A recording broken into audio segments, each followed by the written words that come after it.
Welcome to Pop and Lock. I'm Landry Ayers. And I'm Natalie Dowzicki. Joining us today to discuss the 1998 Coen Brothers classic Odyssey of the Dude, The Big Lebowski, our senior fellow at the Cato Institute, Julian Sanchez. Ahoy. And MA student in philosophy at Queen's University, Akiva Malamet. Abiding, everyone. So the first time that we see a character in this movie, The Big Lebowski, is a slow zoom in the dairy aisle of the grocery store where we see Jeff Bridges' character, the dude, looking at cartons of half and half for his, what we will learn to be favorite drink, White Russians. And we hear the warm, raspy southern drawl of Sam Elliott as the stranger, the narrator of the movie, say that the dude is a man for his time and place. What do you think he means by that? What about the world and the city of Los Angeles and the time that it came out in does the dude exemplify or neatly fit into that makes him a man for his time and place? Place certainly, right? This is a very Los Angeles movie, although it's kind of an alternate Los Angeles. It's, as Coen Brothers movies go, it's a lot of their movies are sort of very situated in a particular American locale. And, this one is very much a movie of Los Angeles. I think actually the only scenes that were not shot on location in LA were in non-real locations, were the dream sequences and Lebowski's apartment, the dude's apartment, is a set. But otherwise, it's all sort of real places in LA. But it's not, right, sort of the LA we usually see in movies. It's not, the kind of the glittering Hollywood LA. It's, it's Pasadena, Venice Beach. It's the sort of less glitzy, kind of slacker LA. It's the In-N-Out Burger. And time, I don't know as much as place. Maybe just the sort of the slacker cliche of the early 90s, right? We think of the early 90s as sort of the time of the slacker, right? One of the sort of seminal movies of the time is Richard Linklater's movie with that title. But right, so everyone in this movie is very much a kind of person you would meet in LA. You would not run into the dude and Jackie Treehorn in Manhattan. Exactly. So it is a film that is very much of its place. I don't know about of its time to the same extent, although it was filmed only a few years after the time it's set in. I don't know to what extent the Gulf War backdrop really adds that much beyond it being something for Walter to get angry about. So I think it's interesting that we're talking about the time and place stuff to start with, because one of the things that's always struck me about The Big Lebowski and the Coen Brothers movies is that to some extent the time and place that they set their movies in are important, but to some extent they're not. And I had the same feeling when watching another one of my favorite movies in Coen Brothers movies, which is Barton Fink, which is set in LA in the sort of 30s, 40s era of, big Hollywood movies, especially the era of a lot of very formulaic B movies, and it follows the career of this, erstwhile screenwriter. And in both of those cases, the setting isn't really about having you feel like you're really in this place. It's kind of like a mythic version of that place, whether that's the kind of like slacker Gulf War 90s vibe of The Big Lebowski or of the kind of 40s Hollywood screenwriter feeling, is that it feels very real and it feels very kind of gritty and not glitzy, but it also doesn't feel too specific to the time. Like the characters that you meet feel like people that you could experience in a lot of different times and places, even if they exist in a particular setting that they're existing in. And you're supposed to experience them, I think, partially as real people, but partially as archetypes. So there's an interesting way in which the Coen Brothers in general make people that are mythological, but also very grounded, that kind of makes the storytelling interesting because it feels like a real story, but it also feels like it's more than just a regular story. I also think that an important part, especially of this movie, I can't speak to the other movie we were just talking about, Akiva, but I think for this movie, I even wrote down a question that says, like, does the Big Lebowski take place in our worlds, or is it like kind of in like an alternate understanding of like what Julian was saying, like a different part of LA that we don't normally see, especially in movies. And I think that kind of just emphasizes the fact that the characters and their relationships to each other, as well as their personality, are a much bigger draw-in point for the audience in this movie than the actual plot or the place or what's going on around them, because this whole essence of the dude and his dudeness has garnered this cult-like following, and that's what people have remembered from the movie, not necessarily as much as the place or the setting or the time period. A lot of it is like the aura and the essence of the characters that really draws you in. Yes, I mean the acting in this movie was phenomenal, but I think what's most important is the characters and the relationships to each other, and that's kind of how I understood the movie. I didn't think the plot was as breathtaking or as stunning as and interesting as the characters and their relationships. And I think that kind of speaks to why this dude has this cult-like following, and which is interesting considering the movie at the time it came out wasn't like all that well received. There were many articles I was reading in preparation for this about how the movie wasn't selling out theaters. They were like half full and didn't really get much attention until much later, once people had seen it multiple times and began to like kind of consume more of like the intricacies of the characters and their relationships. I mean, I think in part way, this is a movie that is almost impossible to market.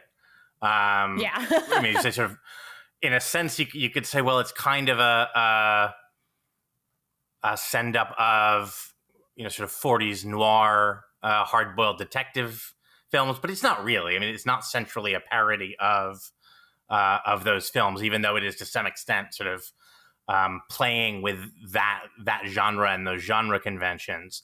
But also very much like a lot of noir films, it is not really about plot, and it's sort of odd. We think of mysteries as these very tightly plotted, kind of intricately architected things. But, a lot of the classic noir films, plot-wise just don't make a ton. The Big Sleep as a sort of detective plot doesn't really make a ton of sense. It is, noir movies tend to be kind of collections of scenes. And this is very much a collection of scenes. I mean, if you try to describe the plot, it just seems like a series of kind of borderline non sequiturs.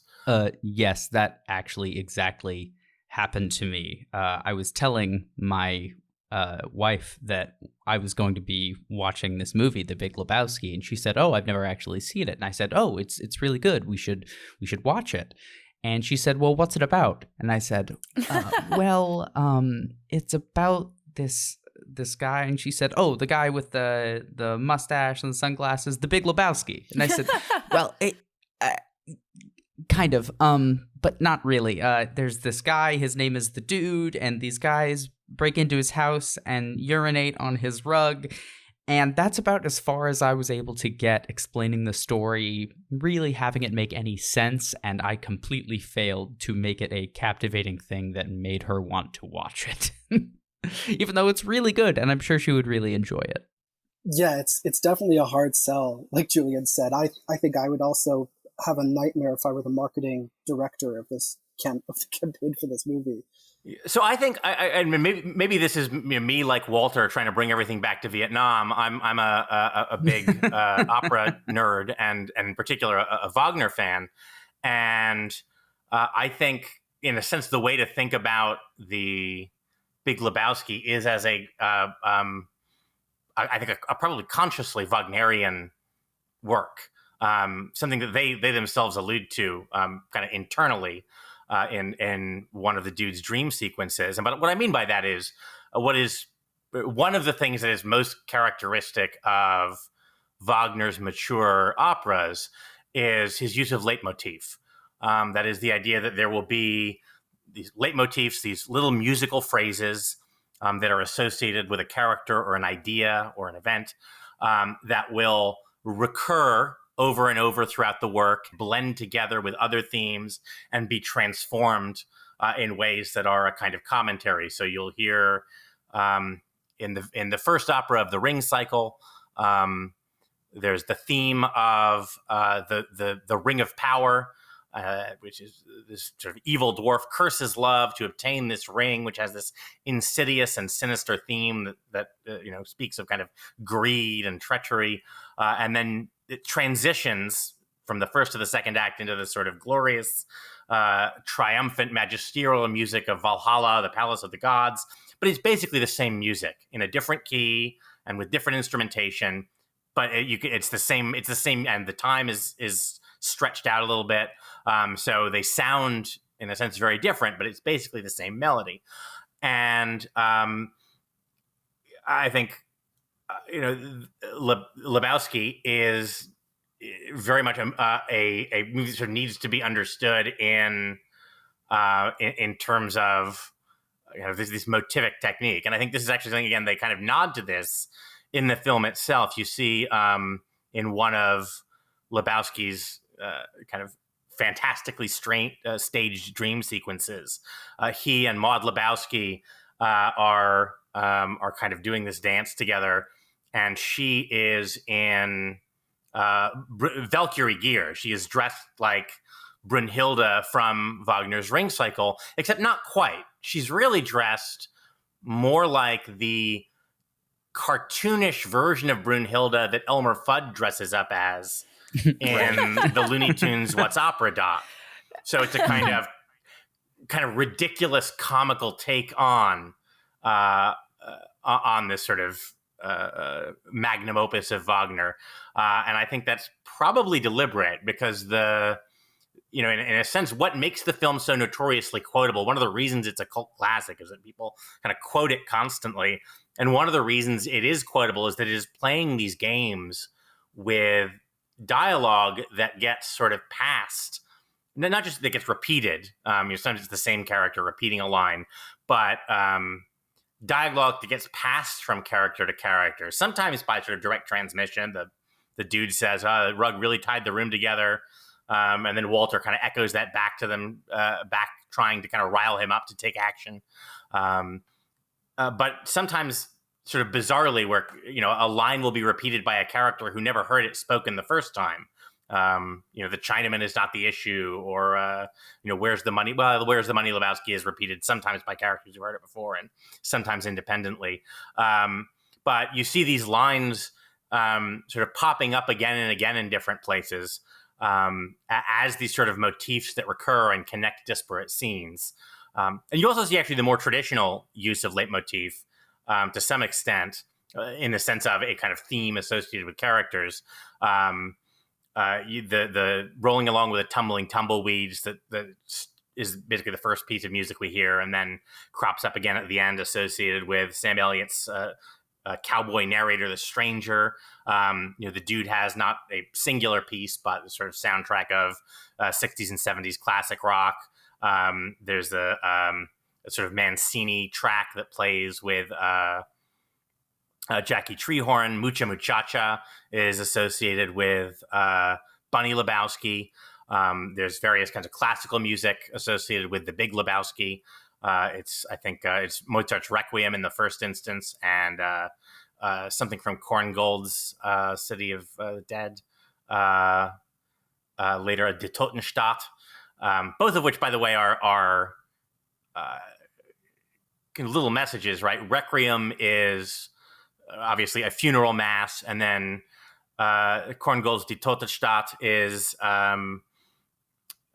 basically about a widower coming to terms with the death of his wife. So both of these are pieces of music he's listening to that maybe suggest as part of his, we learn eventually that the Big Lebowski's whole sort of persona is this kind of elaborate fraud and put on, that he is not the sort of self-made man he pretends and titan of industry he pretends to be. But that part of this sort of performative thing is him preparing for the death of his wife, because indeed, as we eventually learn, I hope no one is listening to this without having watched The Big Lebowski. He hopes indeed that he will not recover her from this supposed kidnapping that we learned didn't happen, but indeed that she'll be killed and he will not have to deal with her anymore.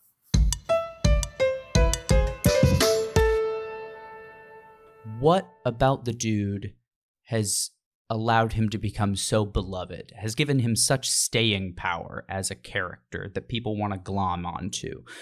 For instance, it's not just his image, but his philosophy, if you could call it that, of dudeism that has grown out of his actions and thoughts and words in the film, is rooted in a lot of much more well-known history-based philosophy like Zen Buddhism, for instance. But what is it about his brand of dudeness, if you will, that makes him someone people want to follow or emulate?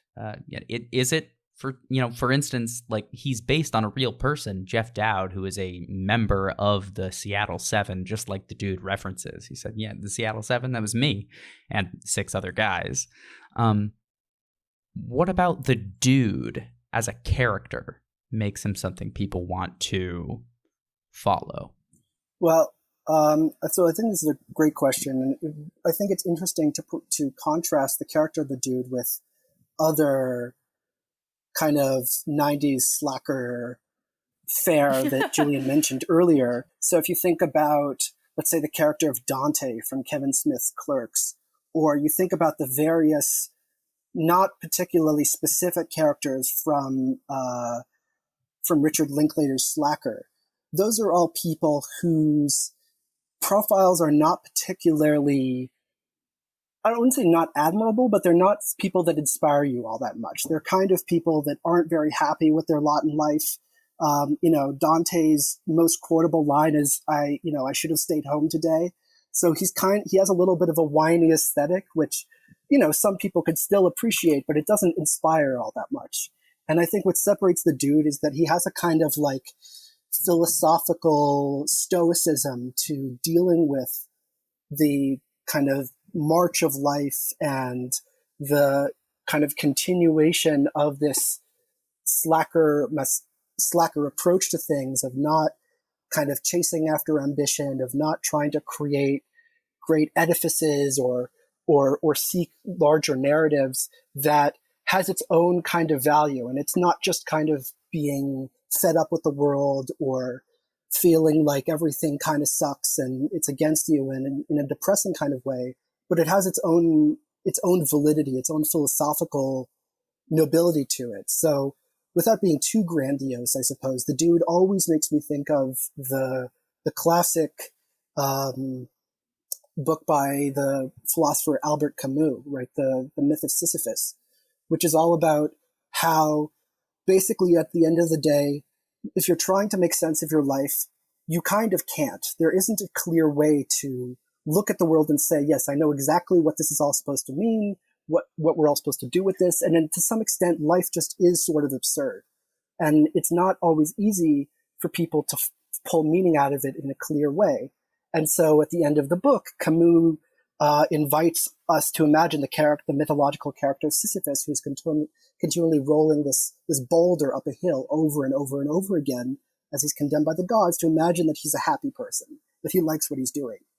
And I kind of think about that when I think about the dude. The dude is sort of trying to say that at a certain point, you should be a little bit less obsessive about trying to chase after any one particular thing, because you need to recognize that within all of this, there is a limitation about how much sort of narrative or meaning you can carve out of all of this, and you kind of just have to get along with it, right? That's why the classic phrase, the dude abides, I think resonates very powerfully for people, because it's like you kind of just, you just kind of go along to get along. You keep on trucking, which is a famous 60s phrase that was on a lot of posters and stuff. You kind of just continue on in your life, and you find a way to make that all kind of work for you without trying to maybe pretend so much that it's about something bigger. And I think you kind of see an interesting contrast between the character of the dude and a lot of other characters who seem to have kind of pretensions towards something larger, or a notion that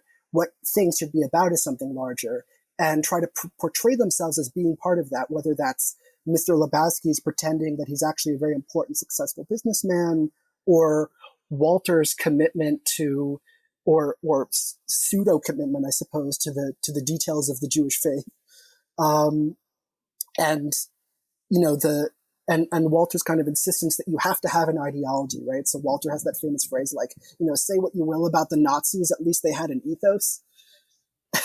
And I think the dude kind of calls that out in a kind of like ironic commentary. Like, what there's is like a million Big Lebowski fans are like going, "Oh God, no! They gotta get the line exactly right. It's say what you will about the tenets of National Socialism. At least it's an ethos." Yeah, I apologize to all the line obsessives out there. I'm not always great at the quotables. I'm part of the contributors to the people who are like, you know, Luke, I am not your father, screw ups, and all the various other. Yes. Missed lines. I'm definitely one of those people. But yeah, like I think there's a kind of contrast between like we need to create a narrative for things, and we need to have things mean something very specific, and I have to be this person, versus the dude's version of slackerism, which is like sometimes it's okay to be a little bit low key about all of this and not try to construct a whole identity that, at least through the lens of the movie, you find out that a lot of them are kind of hollow inside. At least Mr. Lebowski's are. Mr. Lebowski's is, the nihilists are, right? It's all a kind of act. They're all performing. It's not fair. Yeah. Who's the nihilist now? Yeah. And Bunny Lebowski, right, turns out to be, right, actually a layered. Actually, her name is Fawn Knutson, and before that, and then somewhere in between, she was Bunny LaJoya. Right, Walter is, in a sense, I guess they're sincere about it, but, essentially Polish Catholic, but now, sort of clinging to this Jewish identity, seemingly sort of as a remnant of his failed marriage that he can't quite let go of. In a way, right, the dude is the only central character who is, in a sense, authentic, who is Jackie Treehorn, right, is a pornographer, but he says, oh, no, I deal in publishing and political advocacy and, new technologies, and I'm a pioneer. And he's kind of got this very Tim Leary-ish sort of pose, and, which the dude sort of punctures with, oh, well, which one is log jamming? The dude is sort of the only major character in this who is more or less what he appears to be.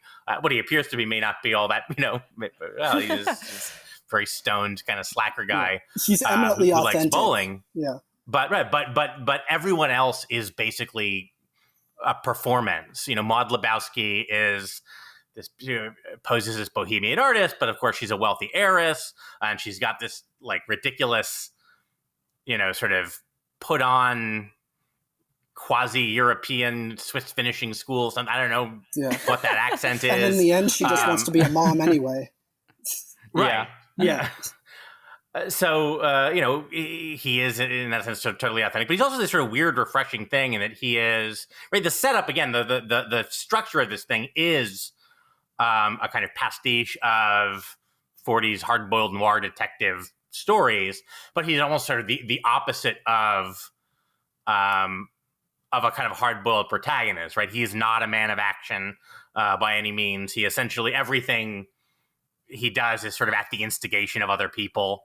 Other people have these grand ambitions to get the $1 million and be rich, and all the dude ever wanted was his rug back. But in a way, right, this is a very unusual for a Hollywood protagonist, right? We expect the protagonist to be active and often in a story like this, someone who's potentially violent and ready with their fists. And we don't really ever see the dude,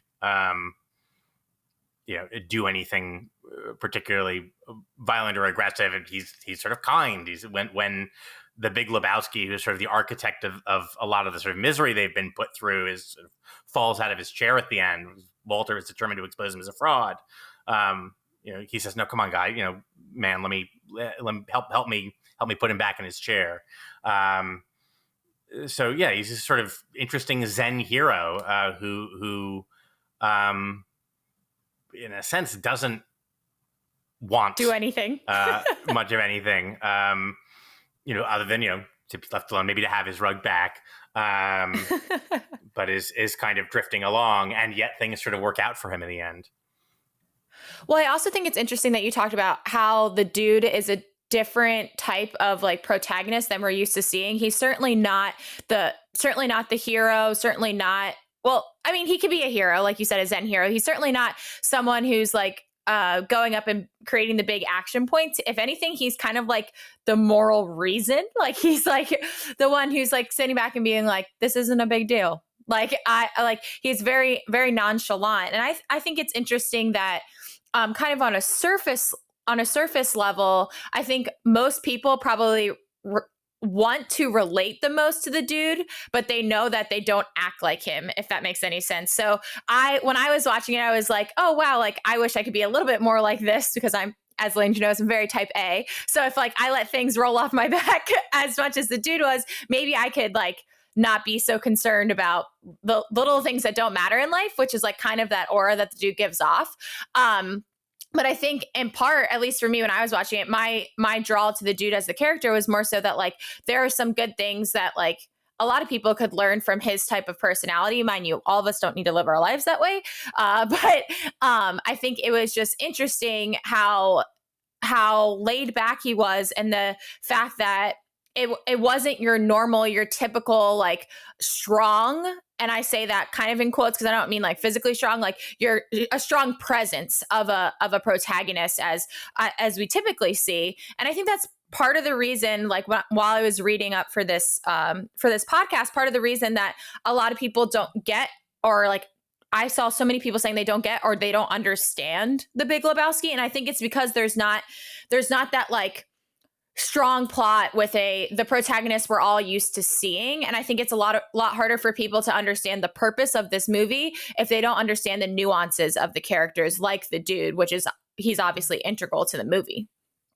Yeah, the dude really does not act as someone that drives the story forward in the movie, interestingly enough. It's all people like Walter who tell him what he needs to do, or, the other Lebowski that tell him what he needs to do. You need to go and save Bunny. You need to do this handoff. And then Walter who says, no, we need to try and get the whole million, not just the 20,000. We'll throw the ringer out with my dirty underwear that it's filled with instead of the actual money. Yeah, I mean, there's an interesting potential. There's a kind of potentially sort of, I guess, Christian allegorical reading of the Big Lebowski, right? I mean, Walter is very much Old Testament, not just in his propensity for quoting Jewish sages. His approach, true. Yeah, he is a vengeful, vengeance is mine, saith Walter. He is very interested in in punishing the wicked and seeing justice done. And the dude, who we do occasionally see kind of sort of shrugging in something that is vaguely evocative of a kind of a crucifix pose, is much more sort of turn the other cheek, love your enemy, forgive, don't cling, cling to material things. I think that's almost certainly a kind of intentional contrast there. Although I wouldn't take it too seriously as a kind of. Well, I think also there's a visual comparison that you could definitely see pretty easily with the style of his hair and his goatee. That's definitely one of the more modern depictions of Jesus that you might be able to see some places. So I would be able to see that for sure. Plus the whole bathrobe thing gives him a kind of Middle Eastern prophet aesthetic. Overall, yeah, I think the Christian contrast there that you raised, Julian, is really strong. And I think like a lot of the, like I mentioned before, a lot of these characters have a kind of this one goes back to the whole question of like, what is the point of this movie, right? Or I don't get this movie, which is that it's more about themes, right? It's more about kind of ideas that the Coens want to percolate in your mind, like what is the point of trying to find Bunny Lebowski? Like, why does this matter? Or, why do we want, this money to be saved or not? And I think there's a kind of like, there's not even like the message that just, oh, actually the dude is right and you shouldn't care about these things. But there's just a kind of question being raised, like, when we go after things in life, what are we trying to get out of them? And when we do them, like, are we looking for them in the same way that other people are? Like, so the dude decides to start looking for Bunny Lebowski because in the end he decides that she might actually be a danger, right? And so he decides to sort of sacrifice his calmness, Christ-like, I suppose, for that end. And then there's that other private investigator who thinks that the dude actually is a sincere private investigator. So the idea is, right, Delfino. Delfino. Yes. He's like, you're a private dick, just like me. Brother Seamus. Brother Seamus, yeah. And he's like a perfect stereotype of, like a character in The Big Sleep or something. And it's like they're both looking for the same thing. They're both looking for Bunny Lebowski, but the dude is doing it for like in a totally different way and style than the other guy is, even though they're both doing the same thing. Right. And Delfino, keeps trying to kind of push him into the archetype of the noir hard-boiled hero, in bed with everybody, playing one side against the other, fantastic work. He says, no, man, I'm just trying to help my lady friend conceive. This got me thinking about one of the other things that we've sort of danced around here, which is the Coen Brothers with this movie sort of raise questions with the audience that sort of make them say, well, what is the point? What is the end game? Where is this all leading to? And who's pulling the strings behind all this?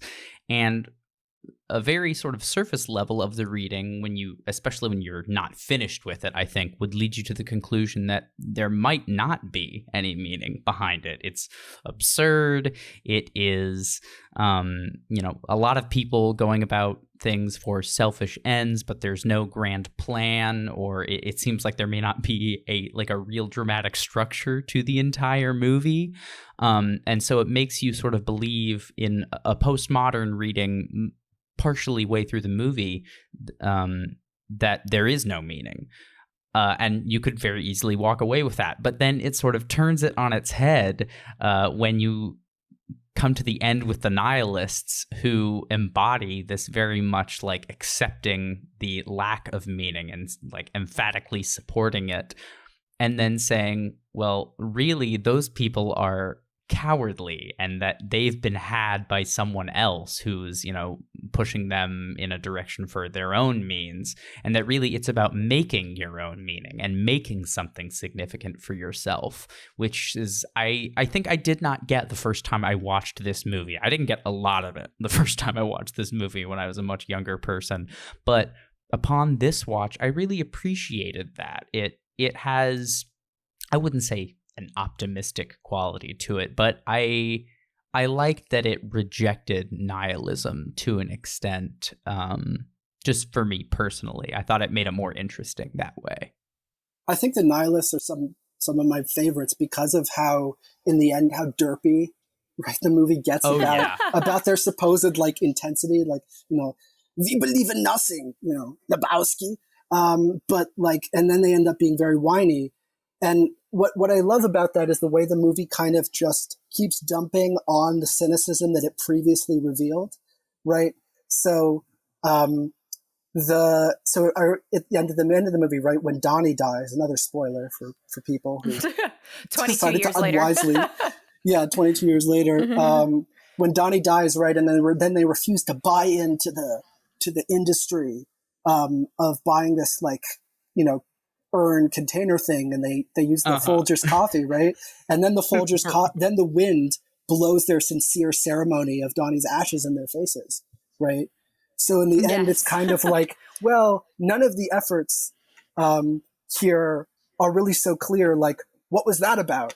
And what was your lack of caring about this other person's caring about, right? So it's like, oh, we see through your thing, but we have our own thing. But then kind of nature makes it so that your great ceremony isn't so great either. And it kind of just keeps doubling back on this sort of lack of center. So you don't have any like genuine moments, which I guess, I don't know, I guess you could say has a genuineness in itself. Oh, I think you do get a genuine moment right after that when finally kind of the dude sort of, and it's kind of a hilarious sort of thing about their interactions is that the times that the dude ends up screaming or actually kind of angry about something, it's usually in some exchange with Walter, where Walter, who is the kind of angry bombastic one, has pushed him to the point where the dude actually gets angry, and then as Walter points out, he ends up being the one who's calmer than you are, dude. And we have in that scene this moment where finally the dude has had enough of Walter's sort of constantly making everything about Vietnam and sort of turning this sort of solemn funeral into a travesty, and he sort of starts finally screaming, "Why is everything about Vietnam with you?" And Walter just hugs him, and they have this kind of very sort of quiet, a tender moment. Right.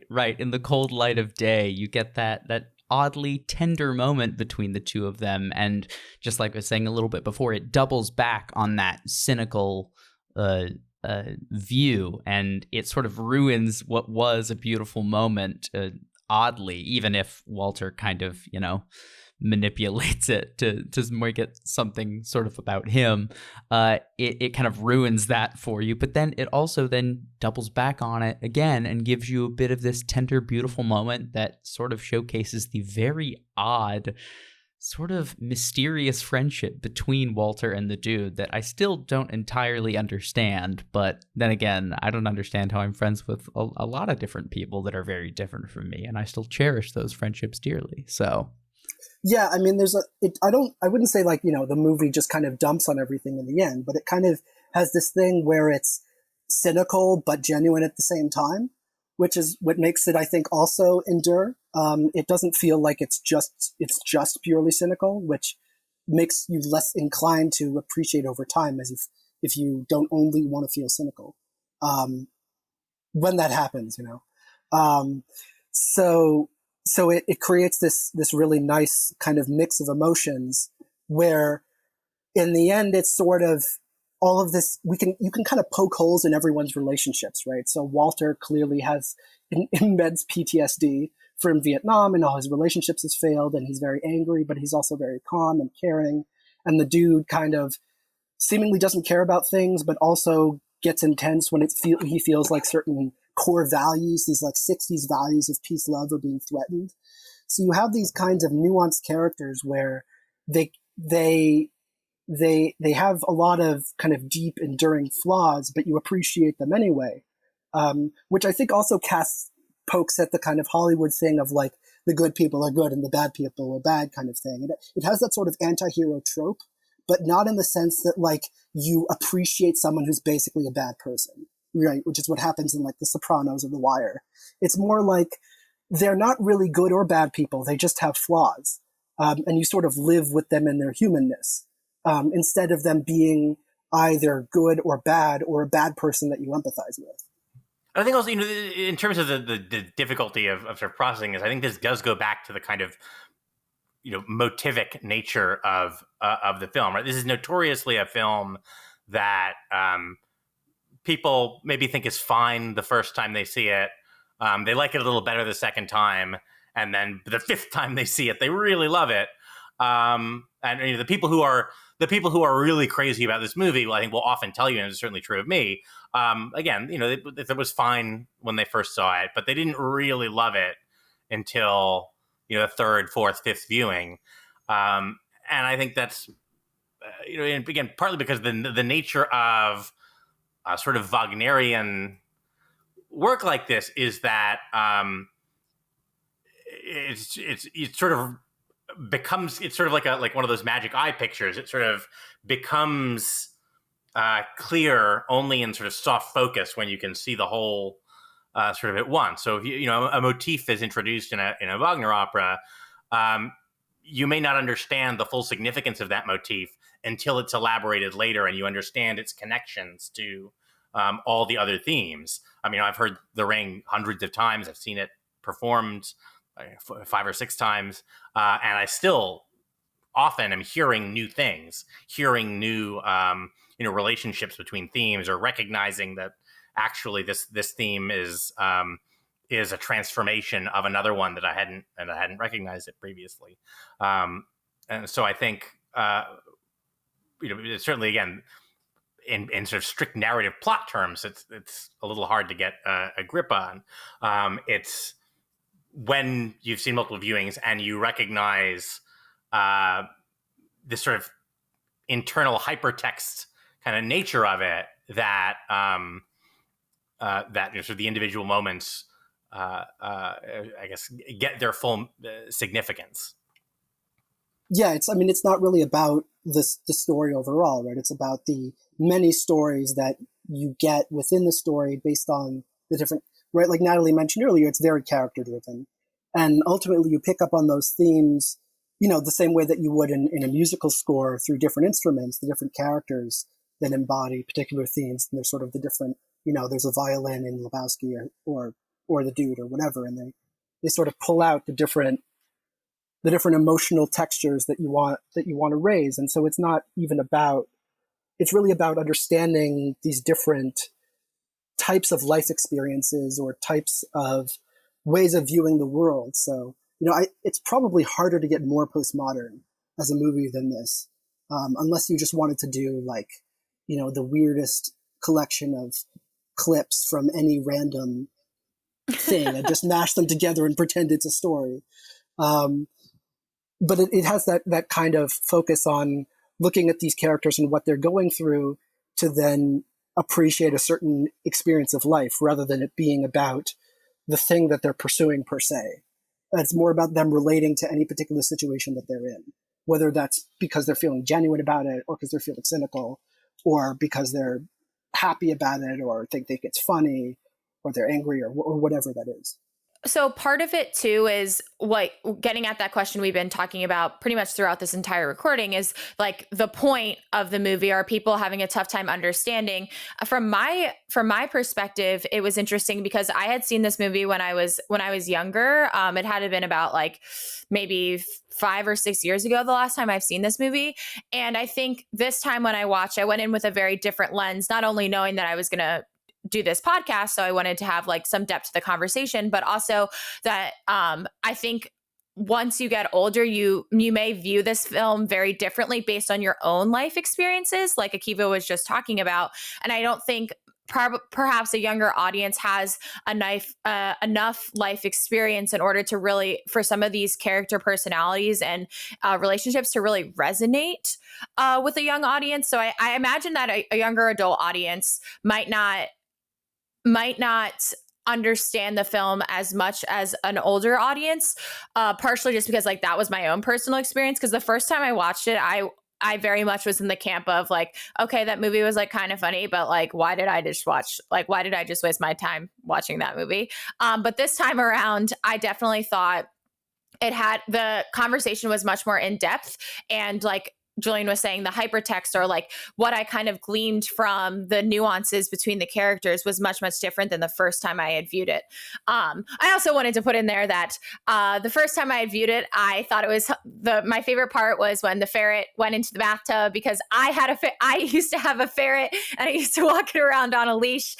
So that was the only scene I was mesmerized by the first time I watched it. I no longer have a ferret, so I didn't think the same way this time around, but I think the way you view the movie definitely is definitely dependent, and this is probably true of most movies too, on your own personal experience and your ability to relate to the characters. Have you had experiences that the characters are going through? Well, it's also incidentally the ferret scene is the first instance of the movie's sort of fascination with kind of misidentification and sort of false identities, right? The nihilists come in and he says, "Nice marmot," and of course it's not a marmot, it's a ferret, which is right. The first in a long series of things that are not what they're initially identified as. Mm-hmm. Well, that's funny because I remember the first time I was watching this, I was watching with a group of friends, and I like screamed out, I was like, "That's not a rabbit, that's a ferret!" I was like, but there is a lot of that like questioning of what isn't real throughout this movie and what isn't important. Certainly goes along with false identification that happens throughout the film. And then also we get this kind of fantastic moment in the funeral scene we just mentioned. It's just this little throwaway thing where Walter throws out Donnie's life as a surfer. That his big thing was he was an ardent surfer, which of course is played by Steve Buscemi. He's about as far from kind of the archetype of a California surfer guy as you could possibly imagine. But it's only at the end here at his funeral that we learn, this guy had this who was basically quiet throughout and whose role was to be sort of confused and not really understand what was going on, had this sort of rich other life that is never shown on screen. Just in a sense, right? I think the dream sequences are a kind of microcosm of the entire movie, right? They're this sort of highly concentrated version of what the movie as a whole is doing, which is this sort of insane pastiche of stuff that's actually happening to the dude, very heavy-handed Freudian symbolism and kind of castration anxiety, bits of pop culture. He ropes in Wagner as filtered probably through Looney Tunes, and Saddam Hussein from the Iraq War being in the news, and these sort of pop soundtracks. So they're this kind of hyper concentrated version of what the movie as a whole is doing, which is throwing together these sort of incredibly disparate elements that maybe seem random and incongruous into this actually kind of elaborately staged synthesis. Or somehow it all works together. Yeah, I think that's a great point. And like, it really sort of ties together the way in which the movie, as you said, is about themes and also about symbols, right?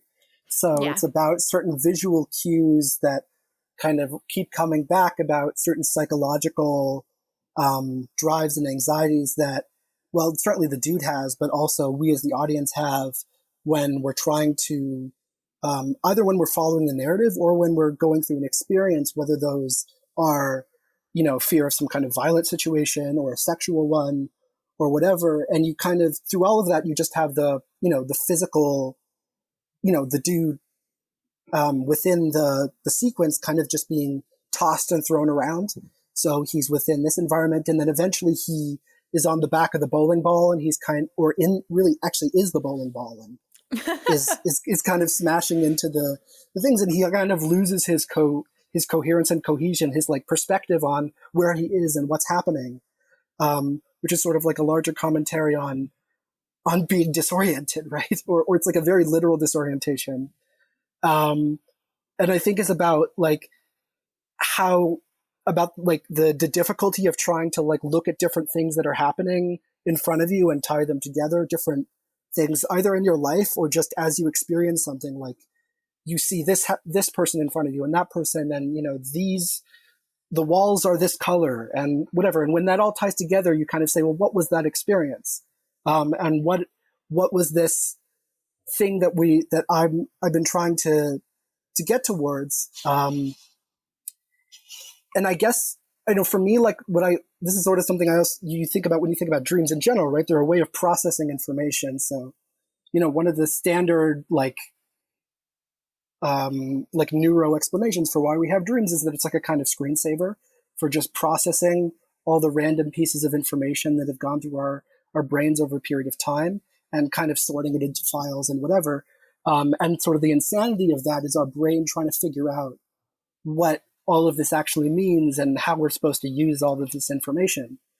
And so I guess like the dream sequence is, in a way, is a guide for the movie, because it's trying to say, well, what you really want to do is take all these different experiences and then ask yourself what they're supposed to mean for you, and not like what are they supposed to mean for the characters or for the movie as a whole, but how you can get something out of different different scenes and different interactions. It really tied the room together. Yeah, exactly. It does. It's the proverbial rug of the movie. It's the rug of the movie. And now for the time in the show where we get to share all of the other wonderful media that we've been enjoying during this time of being locked in. This is Locked In. So, Akiva, Julian, what other stuff have you been enjoying while you've been at home? Let's see. I am reading the new David Mitchell novel, Utopia Avenue, and Tamsin Muir's Harrow the Ninth, which is the sequel to her very much hailed Gideon the Ninth. And this is a sort of weird space opera sci-fi involving a civilization that's sort of centered on necromantic magic. And the David Mitchell novel Utopia Avenue, it follows a band that forms in Britain in the late 60s, but is also sort of part of his weird sort of mythology spanning his many books of different genres, that kind of connects books like Cloud Atlas and the Bone Clocks.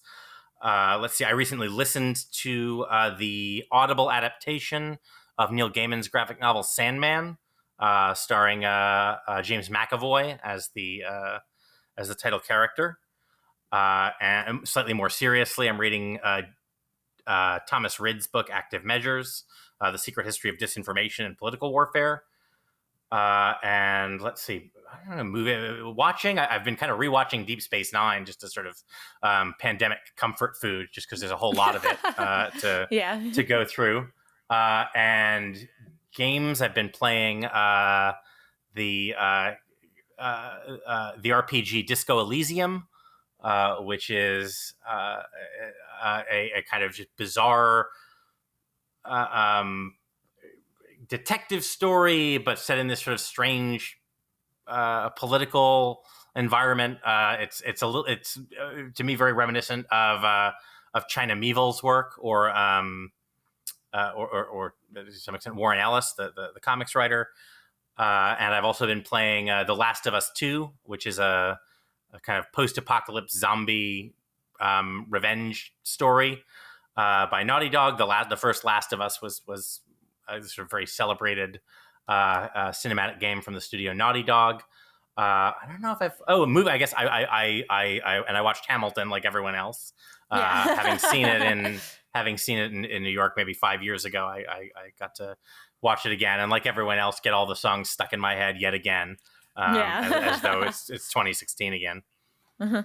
So coincidentally, it's funny that Julian mentioned DS9, because I've also been going into the kind of pandemic comfort food rabbit hole, and I've been rewatching a lot of DS9, and just kind of restruck by how fabulous Avery Brooks is as an actor, period.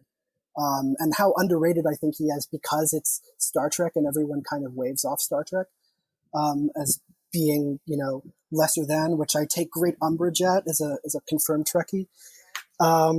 And let me see what else. I've been watching. My various nerd friends have been telling me that I should try and be nicer to anime and give it a stronger look. So I've been watching Devilman Crybaby on Netflix, which I can say is pretty good so far. And is this really interesting story about this guy who has to kind of take in and control this demon within him in order to get rid of all these demons that are inhabiting the bodies of other people that are trying to eat up and kill people and destroy them. And he has to he becomes this hybrid between a man and a demon, and he has to kind of keep this demon self under control. So it has all these kind of interesting psychological subtext stuff. I also rewatched. First I watched the 2019 version of Hellboy, which I'm sorry to say was terrible. And then as a palate cleanser, I rewatched the Guillermo del Toro versions, the first and second movies, which still hold up, and everyone should go see, because Hellboy is great, and Guillermo del Toro is, the Stanley Kubrick of our generation. I'm just going out and say that. Um, and let me see what else. I'm reading a couple of books. I'm a big fan of the comedian Doug Stanhope, who some people may refer to. He's a kind of very acerbic, pretty kind of bawdy, dirty comic, but he makes kind of very cynical, cutting kind of commentary about just people and their place in the world and relationships. Anyway, he's got like a memoir called Digging Up Mother, which kind of starts with the death of his mother and the way that she died. It's amazing and very dark and weird, but well worth it. I guess a bit like The Big Lebowski. And is really worth reading. And it's kind of his story of growing up in this very dysfunctional family in this hick town in, I want to say Massachusetts or Connecticut, I forget. Massachusetts, right, because he's from Worcester. And him then traveling around and, becoming like, a crank telemarketer and doing all kinds of sleazy stuff in Vegas and LA until he became a stand-up comedian, and kind of his story of finding himself in life. And it's very funny and weird and worth reading. And I'm also reading because I'm a huge fan of the sci-fi writer Neil Stephenson, and there are some books that I've read and some books that I haven't. And for some reason, I have overlooked getting around to reading The Diamond Age, which I agree is bad of me for all those nerds out there. So I'm reading it now, and it is a fabulous, fabulous book that certainly already, matches his other great stuff like, Anathem or Snow Crash or any of that other stuff. And is worth reading. Is another kind of cyberpunk classic, neuro-future person finding their way situation of this, of this young girl. So, female-centered, which is nice for a change also in sci-fi. Those are all things that people should check out. Great. So I have been reading a lot more since I've been inside at my place a lot more. But I went back and I read The Haunting of Hill House. I had already seen the Netflix show that they did on it. I wasn't a huge fan of the book. I know it's more of like an American classic. It's by Shirley Jackson. I actually thought the show was more entertaining than the book, which I would rarely ever say about a book that also has a show and or movie. I also read a fiction novel recently called After Anna. This was more of like a young adult mystery novel about a young girl who like reconnects with her family after she was given up by her mother. That book is very good. And now I just started reading In Cold Blood. I am literally 2 pages in, so I can't tell you if the book is good or not yet. But on the movies and TV side, I have finally started The Man in the High Castle. I have had countless people tell me that it would be something I really enjoy. I'm about 4 episodes in, and I'm not completely sold on it yet, but I do find it entertaining. For those of you who haven't heard about it, it's an Amazon Prime show. It is an alternate reality had the Nazis won World War II. So right now we're presented with America that's like half owned by the Third Reich. And then there's like a disputed area that's like in the Midwest. And then like the West Coast and California is all occupied by the Japanese. So there's this interesting dynamic between the Japanese and the Third Reich. And then there's all of the Americans, or those who technically were Americans during World War II, who are trying to create like a rebel group in disguise and how they communicate with each other. So that so far has been really interesting. And I think there are 4 seasons, so I have a lot to go left in that show. Other than that, I don't do a lot of game playing other than like Monopoly or Uno. I've been in some intense games of Monopoly. But yeah, so that's kind of what I've been up to. One of the things that I have been looking forward to getting into, mostly because there is a HBO adaptation that has just begun, is Matt Ruff's Lovecraft Country, a book that I have had my eye on for a long time and now have a very good excuse to finally break open. It is it's not an homage, I would say, or a send-up even, but it is a attempt to tell a sort of cosmic horror type story set in the American South that also confronts H.P. Lovecraft's extreme racism that is embedded in his work that you can't really separate from the stories that he tells and the metaphors that he uses. So it's a very interesting sort of cosmic horror, Lovecraftian, you could say, sort of story that confronts racism almost blatantly as a villain in the story, from what I understand. So I'm very much looking forward to reading that, and for also watching the HBO series that should be premiering, or I think just premiered, Matt Ruff's Lovecraft Country. One of the other things that my wife and I have been watching a lot of is a series and a cinematic and literary universe that she very much loves is the world of the Moomins. The Moomins are a family of trolls that live in Moomin Valley. The main character is Moomin. His mother, Moomin Mama, and his father, Moomin Papa, live with him. So it's like European Smurfs? The Smurfs are European. Smurfs are Belgian. And they look kind of like hippos. But really they're like fluffy white trolls, and it was a novel that was turned into a comic strip, and then it was a TV show, and they actually have just started producing a sort of 3D animation series, I think called Moomin World, that has like an all-star voice cast on it, and yes, it is similar to Smurfs in that way, but it's actually Finnish, not Belgian, so a little bit different there.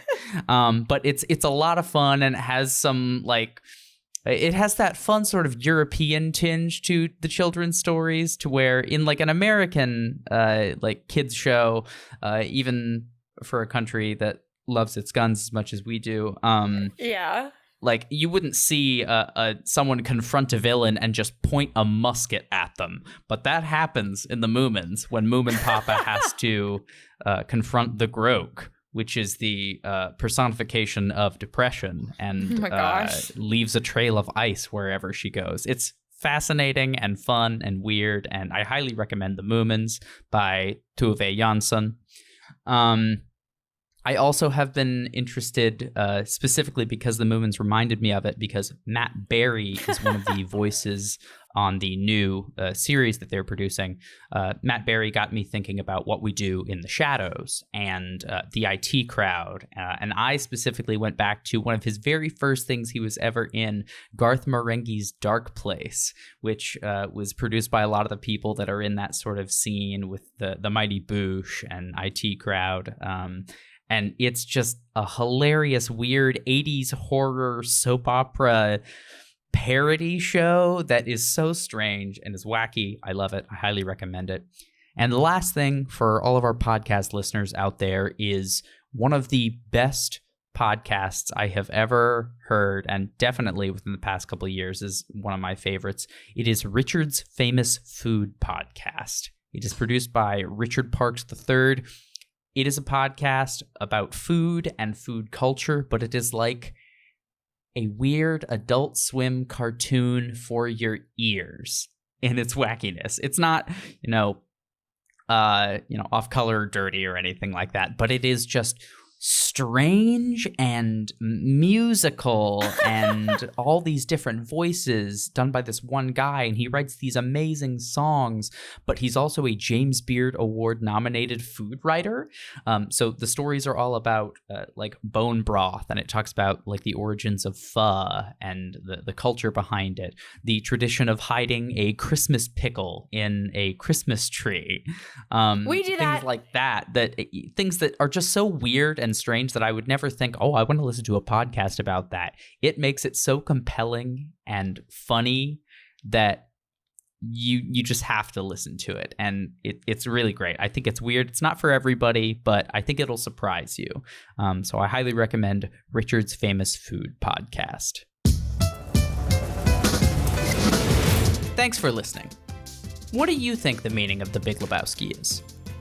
Well, that's just your opinion, man. But we want to hear it. Make sure to share your thoughts and opinions with us on Twitter at Pop and Locke Pod. That's Pop, the letter N, Locke with an E, Pod. Make sure to subscribe to us on Apple Podcasts, Spotify, or wherever you listen. We look forward to unraveling your favorite show or movie next time. Pop and Locke is produced by me, Landry Ayres, as a project of Libertarianism.org. To learn more, visit us on the web at www.libertarianism.org.